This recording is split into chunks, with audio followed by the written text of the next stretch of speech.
Doutora, remédio consegue melhorar ou tratar todo tipo de tontura? Nesse vídeo eu quero te esclarecer sobre o tratamento de tontura. Então, se você tem tontura e principalmente se você costuma se automedicar sem ter um diagnóstico ou a causa da sua tontura, você precisa assistir esse vídeo. Vamos lá? Aqui eu preciso começar explicando a você que existem diferentes tipos de tontura e vou citar algumas delas. Então, tem aquele paciente que relata uma tontura de ver tudo balançar ou girar com enjoo, vômito de forma intensa, que é o que chamamos de vertigem, porque há uma ilusão de movimento. Geralmente esses são episódios que não duram por tanto tempo. Ou o paciente pode relatar ter um desequilíbrio, uma instabilidade que permanece por um período prolongado, principalmente ao se movimentar, às vezes por anos. Ou tem pacientes que relatam uma sensação de cabeça vazia ou pesada. Além disso, existem aqueles que só sentem tontura em situações específicas, como em locais mais movimentados, ou dentro do carro, ou dentro do elevador. E em qual tipo dessas tonturas as medicações podem ajudar mais? Bom, as principais medicações que utilizamos, que são a meclizina, flunarizina, cinarizina, dimenhidrinato, que são supressores do labirinto, ou seja, diminuem a função dele, são medicações mais adequadas para uma crise de vertigem, que é a sensação que eu falei anteriormente de ver tudo balançar ou girar, que geralmente vem acompanhado de enjoo. Essas são situações que o labirinto geralmente está hiperfuncionante, ou seja, funcionando mais do que deveria. E essas medicações podem ajudar no alívio desses sintomas. Porém, essas não são medicações que devem ser utilizadas por um período prolongado. E por isso é tão importante buscar a causa, para não ficarmos tratando somente os sintomas.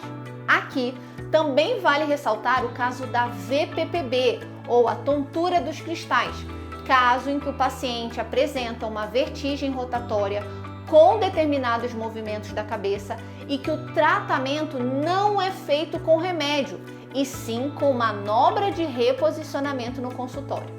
Agora, quando estamos falando daquele paciente que não vê nada mexer ou girar e relata uma sensação constante de instabilidade ou sensação que vai cair como um desequilíbrio contínuo, é muito pouco provável que esse tipo de medicação ajude, porque geralmente o labirinto não está funcionando mais do que deveria, e sim menos, ou seja, uma hipofunção dele. Nesses casos, geralmente medicações isoladas costumam trazer pouco ou nenhum resultado nos sintomas do paciente. Esses pacientes podem ser os que se beneficiam mais da reabilitação vestibular.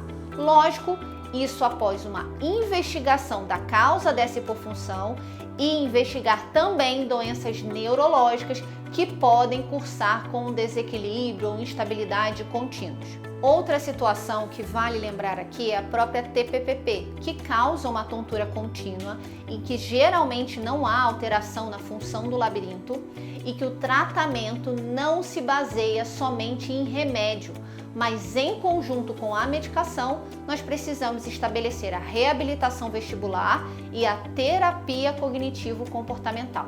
Por último, eu quero falar de pacientes que têm tontura ou algum desconforto em situações como o carro, que geralmente estamos falando da cinetose, ou em locais mais movimentados, como na vertigem visual subjetiva, ou na enxaqueca vestibular, que o paciente relata uma tontura diante de movimentos mais bruscos da cabeça. Medicações nesses casos podem ajudar, mas pode ser necessário a realização de exercícios para a habituação desse paciente. Ou seja, exercícios, atividades acompanhadas de um profissional capacitado para que esses estímulos deixem de ser o incômodo para o paciente. Bom, com esse vídeo, o que eu preciso que você saiba é que medicações podem ajudar, mas nem toda tontura se trata com remédios. Eu vou repetir, nem toda tontura se trata com remédios. É isso mesmo. Portanto, não fique tomando medicação sem uma avaliação e orientação médica, principalmente por um longo período, como eu costumo ver na história de diversos pacientes com tontura, e principalmente sem um diagnóstico médico. Até a próxima!